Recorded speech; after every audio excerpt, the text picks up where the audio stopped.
2008년 베이징 올림픽을 맞이하기 위해 대규모 공사를 하고 있는 이곳은 베이징 노동자 체육관이다. 30년 전 이곳은 세계인의 시선을 모으고 있었다. 1977년 그동안 공개적인 행사에 참여하지 않던 덩샤오핑이 2년 만에 그 모습을 드러냈기 때문이었다. 일본 교토 통신은 수만 명이 일제히 기립해 덩샤오핑을 향해 뜨거운 박수를 보냈다고 보도했고,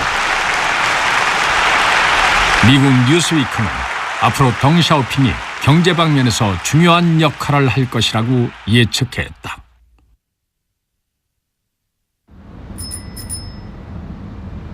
그 당시 중국은 10년에 걸친 암흑기를 지나고 있었다. 중국 국민의 생활 수준은 10년간 거의 제자리에 머무르고 있었다. 1977년 중국 농촌의 빈곤 인구는 2억을 넘어선다. 중국과 세계의 경제적 격차는 점점 커지고 있었다. 그리고 중국의 주변에는 무서운 기세로 성장하는 아시아의 4마리 용이 나타났다. 이제 중국은 어디로 나아갈 것인가? 역사의 중대한 시기 복귀한 덩샤오핑은 중국을 어떻게 이끌고 어떻게 변화시킬 것인가?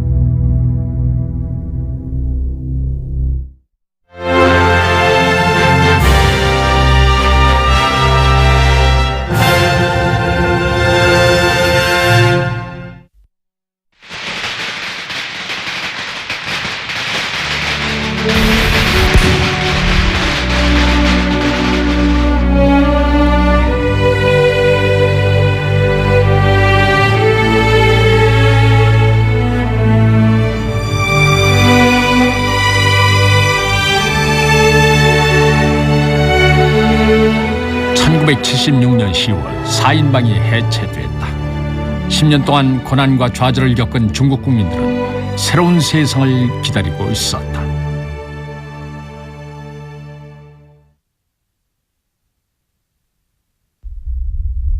그러나 새로 등장한 양계범시론에 중국 국민들은 당황하게 된다.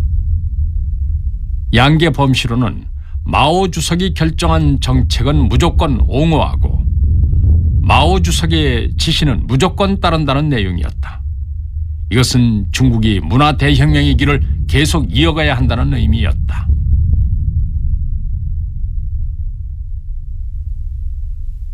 復活してきた鄧小平はもっと柔軟な考えで、そしてもっと積極的に経済を活性化させる方法を取らないと中国は救えないというふうに考えたわけですね。でその結果やはりどうしてもあるですねそのイデオロギーを突破しなければいけない。 1977년 가을 복귀한 덩샤오핑은 과감한 정책을 펼친다. 문화대혁명 기간 동안 중단됐던 대학 입학 시험을 부활시켜 570만 명에 달한 중국 청년들에게 평등한 권리를 준 것이다.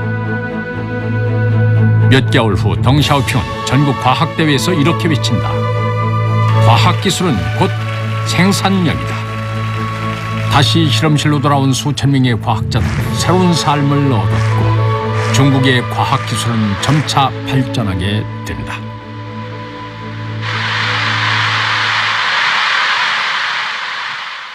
邓小平成员的老同志坚决反对两个方式的错误理论。他们认为毛泽东是人不是神，中国要前进必须要突破两个方式的束缚。 1978년 5월 광명일보에는 특약 평론가의 글이 실린다. 실천은 진리를 검증하는 유일한 기준이다. 이것은 양계범시론의 사상을 비판한 것이었다. 这篇文章是用一种理论的形态来批驳两个方式的。文章发表的当天晚上，新华社就全文播发了。第二天，人民日报、解放军报、中央人民广播电台又全文转载和转发，引起了提出和支持两个方式的人的强烈反对，认为文章政治上是反动的，理论上是荒谬的。中国大陆已经进入历史的关键时刻，处于历史的十字路口。四人帮分出来了，啊，怎么中国走什么路，这在当时是个大问题。有两条路好走，一条是维护文化大革命的理论路线政策，什么7、8年再搞一次，还是搞阶级斗争外纲，还是搞无产阶级战争下区革命。那要中国告诉你啊，我真的要万劫不复了。还有一条，否定文化大革命，平反冤假错案，全面拨乱反正，开拓一条新的道路。 사회 전반에서 진리의 기준에 대한 논란이 일었다. 덩샤오핑은 진리의 기준은 바로 실천임을 강조했고 이것이 의심되는 현실이 이해되지 않는다고 했다. 그 후 각 성과 시, 자치구와 군대의 책임자들이 덩샤오핑을 지지하고 나섰다. 이 진리에 대한 토론으로 중국은 역사적인 전환점을 맞는다. 문화 대혁명 이후 흐트러졌던 사상의 기초도 다질 수 있었다. 当时处在一个特殊的历史条件下，我们面临着如何看待过去、总结过去，如何面向未来、规划未来。这个讨论所涉及的不仅是一个重大的理论问题，也是一个关系到党和国家命运重大的政治问题。这一场讨论冲破了长期形成的个人崇拜的思想禁锢，有力地批判了两个方式的错误观点，打开了思想解放的闸门。 1978년 11월 중앙공작회의가 개최된다. 이때 덩샤오핑은 16절지 3장 400자에 달한 내용의 주제를 발표한다. 향후 중국이 나갈 길에 대한 내용이었다. 一个党、一个国家、一个民族，如果一切从本本出发，思想僵化、迷信盛行，那它就不能前进，它的生机就停止了，就要亡党亡国。如果现在再不实行改革，我们的现代化事业和社会主义事业就会被葬送。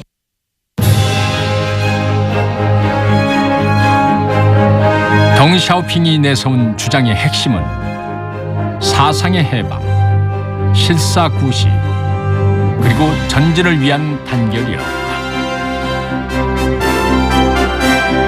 이것은 이후 중국이 추진했던 개혁개방 정책과 직접적으로 연관되는 내용이기도 했다.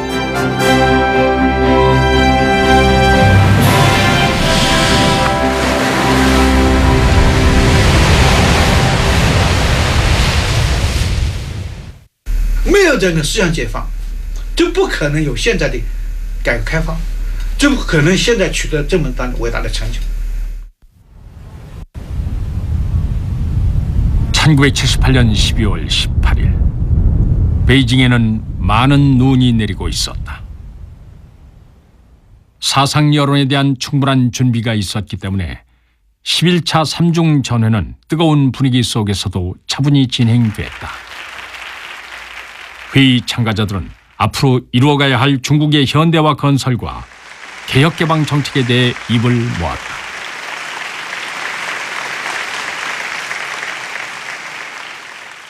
11届三中全会是在文革结束之后，中国面临向何处去的这个重大历史关头所召开的一次关系党和国家前途命运的一次极为重要的会议。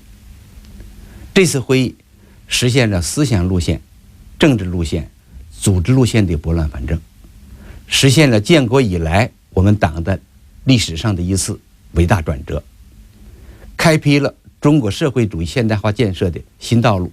I think that most people would probably agree that it was one of the most important radical changes, and perhaps the bravest changes that had happened in China for several decades, because it just changed the whole way that the economy moved since 1978 right through the 80s and 90s and into the present time.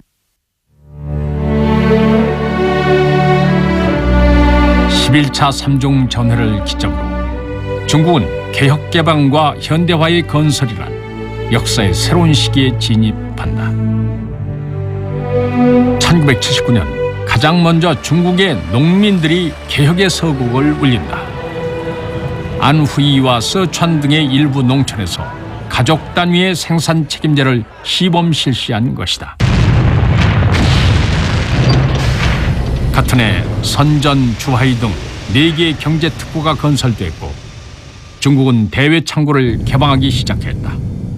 또한 태평양을 넘나드는 외교로 중미 양국의 새로운 합작 기반을 구축한다. 싱가포르의 리광야오는 이번에 열린 중국의 대문은 앞으로 쉽게 닫히지 않을 것이다 라고 전망했다.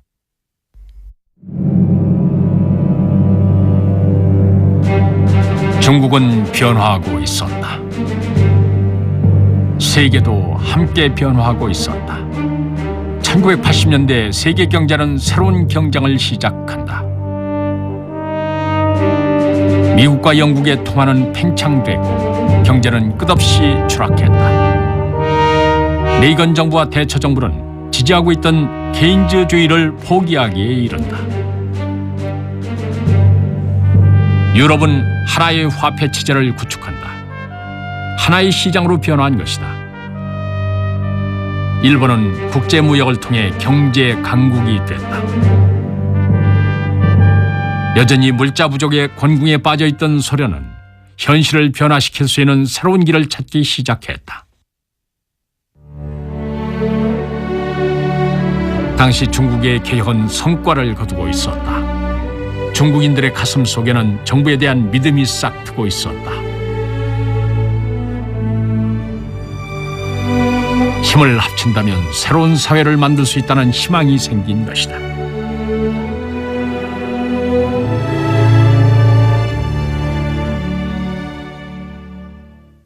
수년에 걸친 개혁 개방의 시도와 연구. 1982년 중국은 국가의 미래와 발전을 위한 중요한 명제를 내린다. 把马克思主义的普遍真理通过各的具体实际结合起来，走自己的道路，建设有中国特色的社会主义。这就是我们总结长期历史经验得出的基本结论。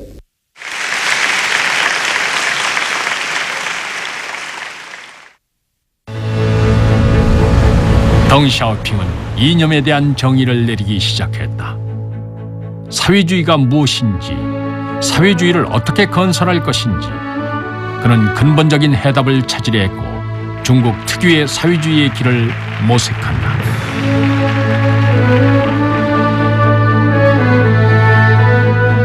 덩샤오핑의 길은 과학사회주의란 기본 원칙을 고수하면서 중국의 색깔을 잃지 않은 것이었다. 당시의 중국은 당과 인민의 단결 투쟁을 통해 중국 특유의 사회주의를 만들어가고 있었다. 建设有中国特色的社会主义，这个崭新命题也使我们能够突破以往对社会主义认识的局限，根据中国的国情，尝试许多新的做法，进行体制创新。 새로운 체제를 확립하기 위해서는 반드시 제도적인 보장이 필요하다. 1982년 문화 대혁명으로 인해 폐지됐던 인민대표대회 제도와 정치협상 제도가 부활한다. 중국 공산당이 이끌던 다수당과의 협력도 회복된다. 그리고 중화인민공화국의 헌법 초안이 통과된다.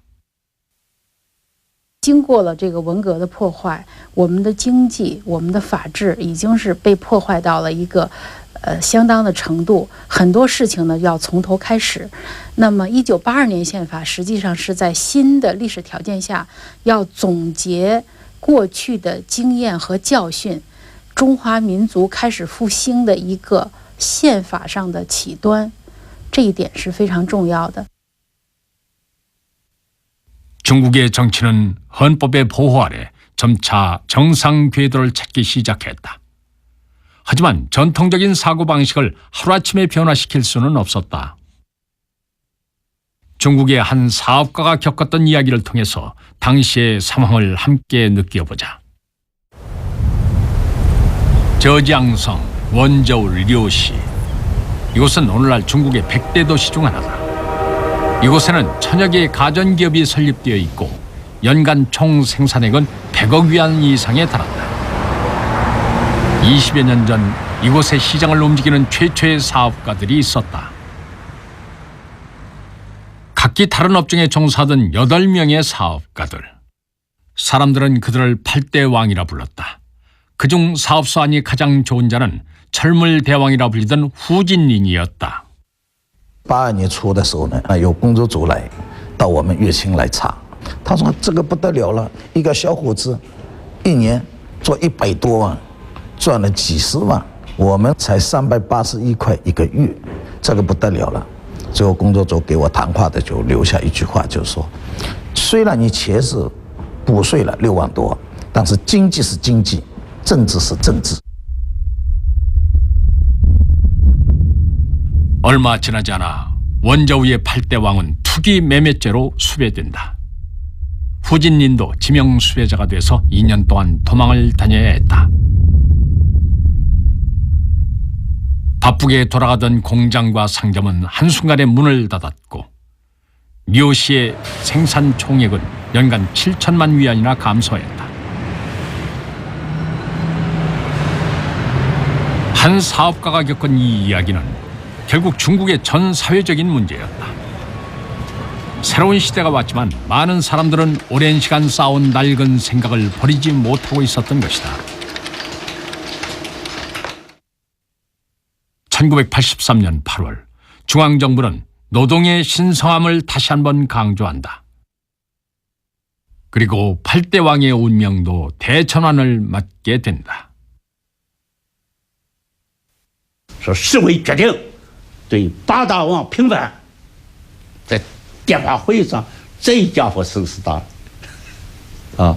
当时平是平了，那法院纠正一个寄了一个通知，影响不大。我是要扩大影响，那抓8大王谁都知，这个影响就大了。 1984년 위엔 방리에는 원저우 시위원회와 시정부를 대표해 8대 왕의 누명을 벗기려 한다. 이는 원저우 지역의 경제 발전을 위한 노력이었다. 그러나 그 당시 중국의 개혁은 여전히 초기 단계에 머물러 있었다. 8대 왕의 누명은 풀렸지만 사람들은 경제 특구에 대해 의심하고 있었다. 1984년 덩샤오핑은 중국 남방지방의 시찰을 결정한다. 그 당시 선전은 작은 어촌 마을에서 경제 특구로 발전해 나가고 있었다. 4년간 총 생산액이 10배로 증가했고 현대화 도시로 발돋움하고 있었다. 它的发展速度非常快，同时呢，确实也带来一些很多新的问题。那么这种情况下，到底怎么看待深圳？那当时有个极端预言嘛，说除了红旗，其他都变成资本主义了。 남방 시찰을 하던 덩샤오핑은 상념에 빠져 있었다. 며칠 후 80세의 덩샤오핑은 주하이의 루어산 메이산을 오른다. 그는 되돌아갈 것을 구원하던 측근들에게 이렇게 얘기했다. 나는 이제껏 걸어온 길을 되돌아가지는 않는다. 삶은 지나온 길을 되돌아갈 수 없는 등산과 같다. 덩샤오핑은 남방 시찰을 마친 후 특구 건설에 대해 이러한 말을 남긴다. 선전의 눈부신 발전이 증명하고 있다. 우리의 경제특구 정책은 옳은 일이었다. 덩샤오핑은 개혁개방 정책에 대해 확신을 가지고 있었던 것이다.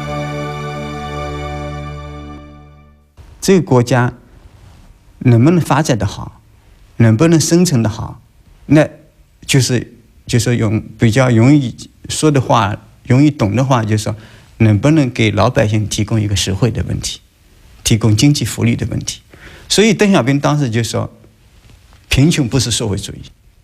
で鄧小平さんはやっぱり非常に訓練された政治家だからいろいろ考えて結局いろんなこと言ってますよ。一番有名なのは毛者指導合和ですね。 건국 초기 계획경제체제는 중국 근대화에 많은 공헌을 하게 된다. 국유기업은 국민경제의 지주가 됐다. 하지만 경제가 계속 발전함에 따라 이 체제의 폐단도 함께 나타났다. 국유기업은 급격히 활력을 잃었다. 개혁개방 정책은 곤경에 처한 국유기업들에게 재기의 기회를 주고자 했다. 1984년 3월 23일 푸젠성의 국영공장 책임자 55명이 정부에 공개적인 편지를 보낸다. 현행의 제도가 경영자의 손발을 묶고 있습니다. 기업은 억압만 받을 뿐 힘이 없고 활력을 찾을 수 없습니다. 우리는 정부에 우리의 권리를 요구합니다.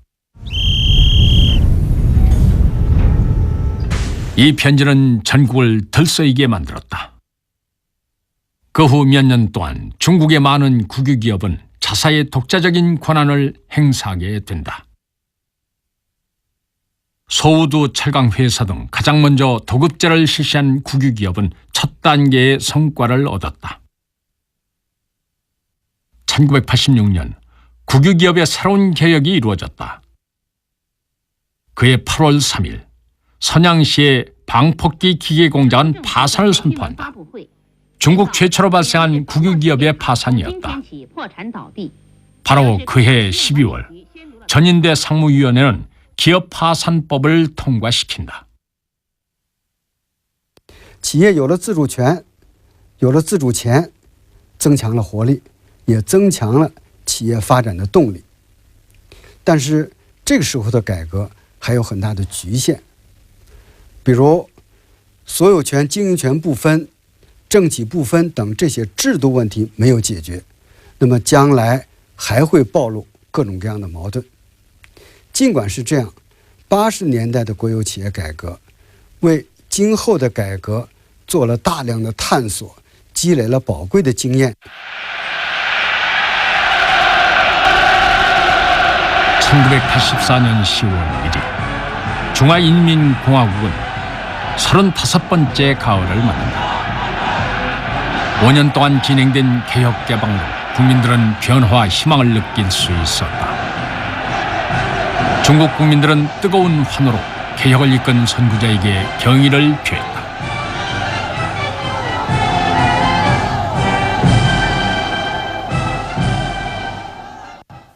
今天，全国人民无不感到兴奋和自豪。当前主要的任务是要对妨碍我们前进的现行经济体制进行有系统的改革。 국민들의 환호와 응원 속에 개혁개방의 지도자는 한 단계 더 나아간 개혁을 추진하게 된다.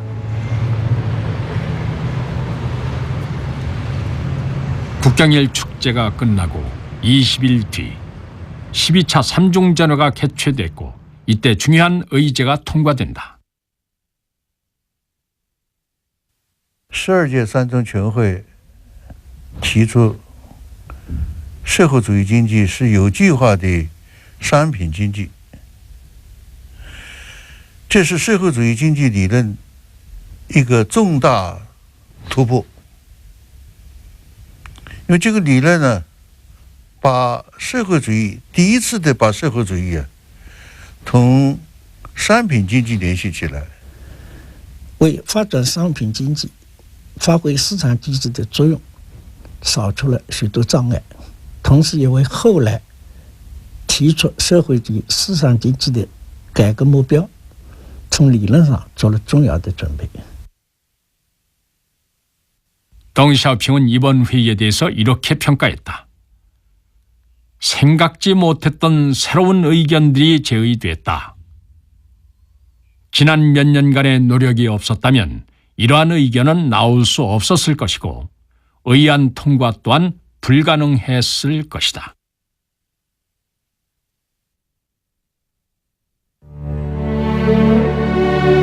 사상의 개방은 중국에 새로운 가능성을 가져다 주었다. 계획경제 체제 아래 굳게 닫혔던 문은 열렸고 새로운 경제 요소가 탄생됐다. 4개의 경제 특구가 건설된 후 14개의 항만 도시가 뒤를 이어 개방됐다. 개방은 사람들의 시야를 넓게 만들었다. 지식과 인재를 존중하는 새로운 개념이 자리를 잡았고 성공에 대한 갈망은 벤처 열풍을 일으켰다.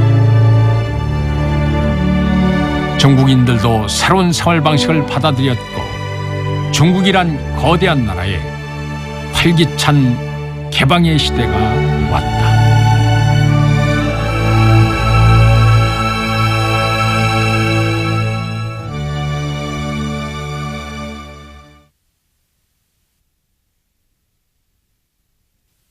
(1984년) 40세의 엔지니어 리우 추안저는 베이징의 작은 방에서 현 중국의 최대 컴퓨터 회사인 낸샹을 창립한다. 20년 후 낸샹 그룹은 미국 IBM의 PC 사업을 16억 달러에 인수한다. 1980년대 이후 전 세계의 과학기술은 빠르게 성장해갔다. 정부의 경쟁은 치열해졌으며 중국 또한 이 경쟁에서 뒤처질 수 없었다. 당시에 완화된 규제와 사회 환경은 중국이 세계 경제를 뒤쫓는 데 가속도를 내게 해주었다. 미국의 뉴욕 증권거래소는 신중국 건립 후 공개 발행한 최초의 증권인 상하이 페이로를 소장하고 있다. 1986년 11월 14일 덩샤오핑이 최초 발행된 중국의 증권을 뉴욕 증권거래소 사장이었던 존 펠란에게 증정한 것이다. 존 펠란은 사회주의 기업의 첫 번째 외국인 주주가 돼서 기쁘다고 말했다. 중국 주식에 등장한 국제사회의 이목을 끌었다.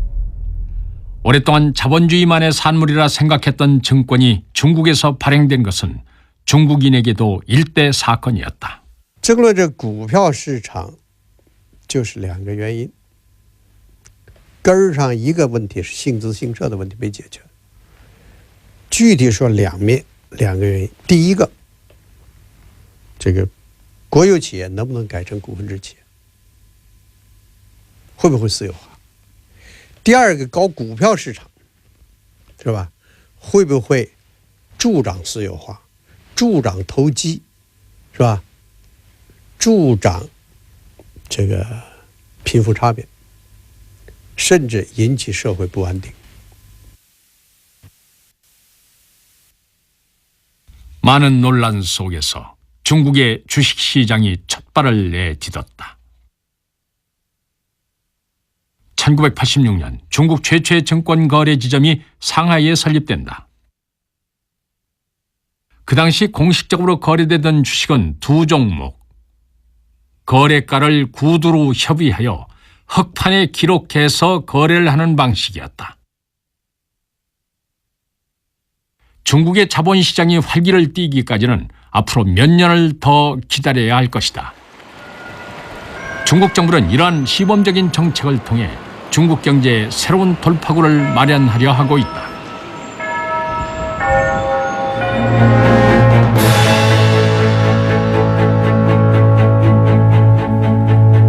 (1980년대) 중후반 중국 내에서는 각종 새로운 일들이 끊임없이 일어난다. 국민들의 생활 수준은 향상됐고 국민들의 문화의식도 함께 높아졌다. 중국 특유의 사회주의 구축에 대한 정부의 구상도 점차 성숙해갔다.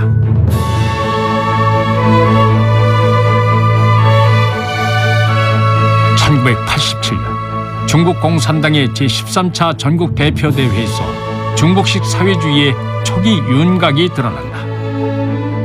경제 건설을 중심으로 4개 항목의 기본 원칙과 개혁 개방을 고수한다는 내용이었다. 하나의 중심, 2개의 기본 원칙이 기본 노선이 됐다. 정부는 사회주의의 현대 건설을 위해 산바오조우를 제정한다.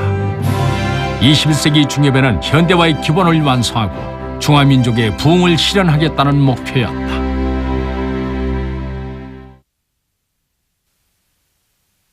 社会主义初级阶段理论它的重要意义在于纠正对社会主义认识上面超越阶段的自我的偏差，如实的看到我们所处的社会发展阶段，把社会主义建设放在符合中国国情和客观实际的基础上。 1978년 이후 약 10년간 지속된 개혁은 중국에 눈에 띄는 성과를 가져다 줬다. 1987년 10억 인구를 가진 중국의 국민 총생산은 2배의 성장을 이룬다. 그러나 새 정부의 개혁도 여러 가지 문제점을 안고 있었다. 각 제품의 가격이 계획체제 하의 가격과 시장 조건 하의 가격, 이렇게 2가지로 책정되는 것이 문제였다. 이중가격 체제는 경제 질서를 혼란시켰고 이것은 사회 문제로 이어졌다. 双轨制应该说，在这个80年代上半期，它的积极作用是主要的。但是呢，它也有消极的方面。消极的方面就是有些人从计划轨拿到了物资，拿到市场去卖，这样一下就能够赚很多的钱。 在1987年准备对价格进行改革，改革的方法是先调后放，准备用1-2年的时间来放开价格，实行市场定价。但是由于这个方案超出了老百姓的社会承受心理能力，因此出现了一些不必要的问题。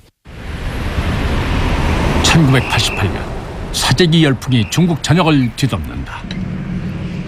3개월 동안 300억 위안에 달하는 저축예금이 빠져나갔고 물가가 95%나 상승했다. TV, 냉장고 등의 가전제품도 20에서 50%의 가격 상승률을 보였다. 가격 문제는 개혁 과정 중 해결해야 할 많은 문제들 중 하나였다. 구체제를 타파하는 과정에서 생긴 이 문제는 경제, 사회 등 각 분야에 고스란히 남겨졌다.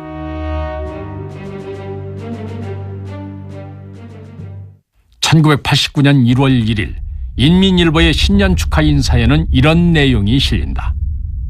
중국은 심각한 문제에 직면했다. 가장 큰 문제는 통화 팽창, 과도한 물가 상승률이다. 정부 기관과 사회의 부패 현상도 우리를 두렵게 한다.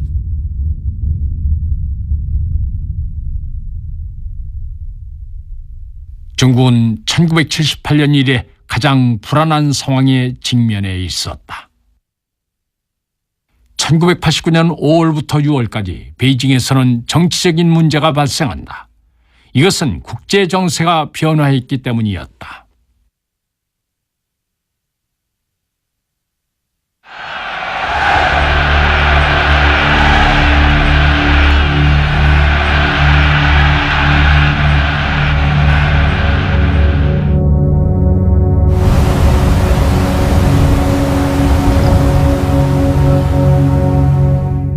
在国际上，几乎是所有的西方国家的主流形态都认为中国也必然会改变颜色，所以西方一些个预言家甚至认为，他们有一个计划，在21世纪初要在红场举行一个埋葬社会主义这样的一个葬礼。这是公开讲这个事，就是中国也肯定要多米诺骨牌，也要在中国发挥作用。 급변하는 국제 정세 그리고 복잡한 국내의 문제들 중국은 과연 어디로 나아가야 하는 것일까? 덩샤오핑은 이렇게 말했다. 기본 노선은 100년 동안 흔들림 없이 진행되어야 한다. 누가 마르크스주의를 실패했다고 했는가? 중국의 안과 밖으로 변화무쌍한 시기, 덩샤오핑은 중국 특유의 사회주의를 위해 개혁 개방을 고수하고자 했다.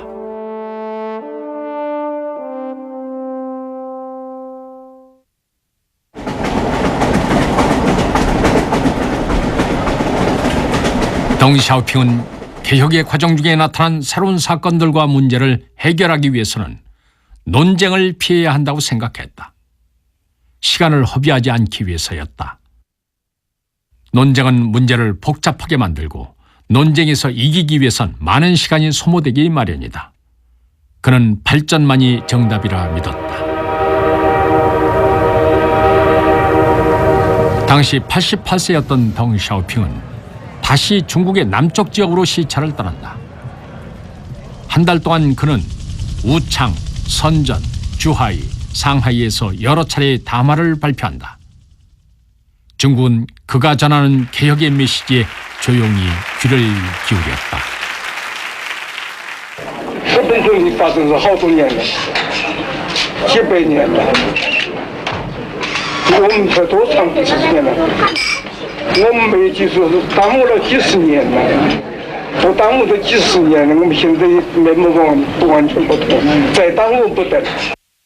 中国的时候只要不搞社会主义，不搞开放、改革开放、发展经济，不得改善人的生活，这个路任何一条路都是死路。 덩샤오핑은 말했다. 시장이나 계획의 유무로 사회주의와 자본주의를 구별할 수 없다. 계획경제와 사회주의는 같은 말이 아니며 시장경제가 곧 자본주의는 아니다. 자본주의에도 계획은 있고 사회주의에도 시장은 존재한다. 계획과 시장은 모두 경제개발을 이루는 수단일 뿐이다. 덩샤오핑이 생각한 사회주의 본질은 이것이었다. 생산력의 발전, 착취와 양극화의 해소, 그리고 공동의 부를 달성하는 것. 중국 국민에게 덩샤오핑의 논지는 사회주의 이론의 새로운 이정표가 된다. 他在谈话中，从理论上深刻地、明确地回答了长期以来困扰和束缚人们的许多重大认识问题。他在谈话中所提出的一系列重大思想，对于中国社会主义现代化建设具有长远的指导意义。南方谈话极大地解放了人们的思想，坚定了人们继续走中国特色社会主义道路的信念。 The third plenum of the 11th Central Committee in December 1978 and the Deng Xiaoping trip in 1992. Those are the key dates to understand the Chinese reforms. 민족의 부흥을 위해 걷고 있는 중국의 앞길에 88세의 한 노인이 서 있다. 그는 그 길 위에 덩샤오핑 이론을 남겼고 그의 정신도 함께 남겨주었다. 누군가는 이렇게 말했다. 중국은 봉건 제국을 무너뜨린 순원이 있었기에 사상의 발전을 위한 문이 열렸다. 신중국을 건립한 마오쩌둥이 있었기에 중국인들은 다시 일어설 수 있었다. 그리고 사회주의를 구제한 덩샤오핑이 있었기에 중국은 풍족한 생활을 누리게 됐다고.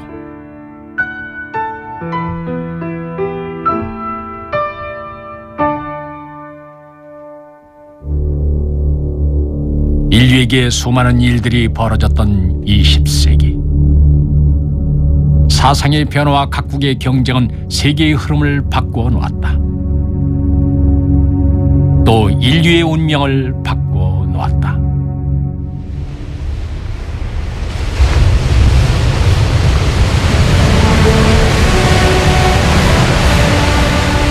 20세기의 마지막 20년 동안 거대한 나라 중국은 개혁과 개방을 향해 달려왔다. 구시대의 사상에서 깨어난 중국인들은 가장 드라마틱한 역사의 한 페이지를 써내려갔다. 이제 중국은 어디로 나아갈 것인가? 중국 특유의 사회주의 길은 이루어질 수 있는 것일까? 새로운 세기의 떠오른 태양 아래서 세계는 어떠한 중국을 만나게 될 것인가?